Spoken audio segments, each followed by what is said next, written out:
जी हाँ, मनुष्य अपने कर्मों से कोई अमीर कोई गरीब होता है और राम दरबार में आने वाला हर व्यक्ति खुशनसीब होता है, खुशनसीब होता है, खुशनसीब होता है।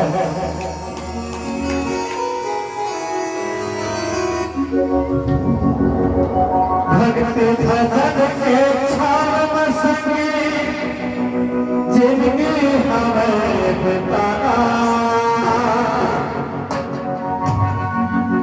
राम नाम सांस चलत है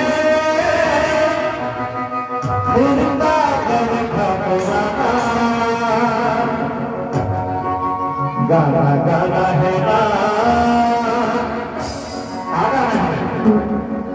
राम नाम के सबका गाना है ना।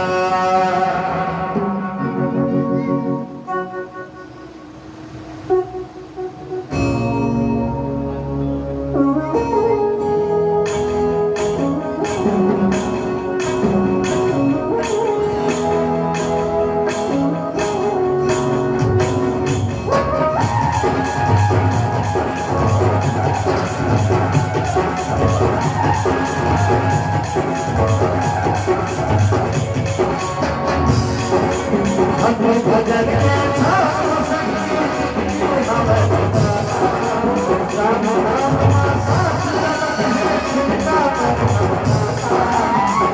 भजन के छाव संगी राम नाम सांस चलत है वृंदावन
Thank you.